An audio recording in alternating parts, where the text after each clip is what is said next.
নমস্কাৰ, আজি শিকিম B O journal account daily book কেনেকৈ ৰেকৰ্ড কৰা হয়। আমি প্ৰথমতে বাওঁফালে লিখি ল'ম ৰিচিভ এমাউণ্ট, অৰ্থাৎ টোটেল কিমান টকা ডিপ'জিট হ'ল সেইখিনি বাওঁফালে লিখি ল'ম। ফাৰ্ষ্টতে লিখি ল'ম আমি ডেট, তাৰে পিছত আমি লিখি ল'ম অপেনিং বেলেঞ্চ। ইয়াৰ পিছত আমি নেক্সট লাইনত লিখিম এছ বি ডিপ'জিট, তাৰে পিছত লিখিম আমি R D deposit, next S S A deposit, I P P P, next লিখিম আৰ পি এল আই, ইয়াৰ পিছত লিখিম পি এল আই।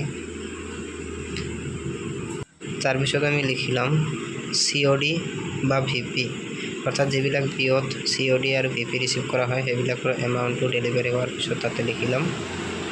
নেক্সটত লিখিম বুকিং, অৰ্থাৎ যিবিলাক চিঠি আমাৰ বিঅ'ত বুকিং হয় সেইবিলাক তাতে লিখি ল'ম। নেক্সটত লিখিম টোটেল ডিপ'জিট, অৰ্থাৎ টোটেল জমা ধন তাতে লিখি ল'ম। নেক্সট ৰাইট ছাইডত আমি লিখিম পে'মেণ্ট, অৰ্থাৎ উইথড্ৰ। প্ৰথমতে আমি লিখি ল'ম এছ বি উইথড্ৰল, নেক্সটত আমি লিখি ল'ম আই পি পি বি উইথড্ৰল, তাৰপিছত আমি লিখি ল'ম কেছ ৰেমিট, অৰ্থাৎ যিবিলাক চাব অফিচত কেছ পঠোৱা হয় তাতে আমি লিখি ল'ম।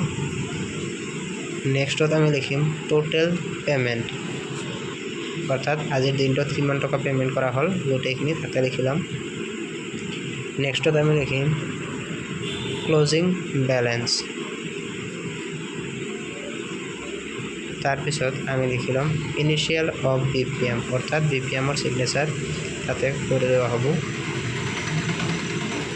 আৰু একেবাৰে শেষত আমি লিখি ল'ম ৰিমাৰ্ক, অৰ্থাৎ কিবা তাতে লিখিব লগা থাকিলে নোট কৰিব লগা থাকিলে তাতে আমি লিখি ল'ম। প্ৰথমৰ পৰা আপোনালোকে গোটেইখিনি বস্তু এইবাৰ চাই লওক।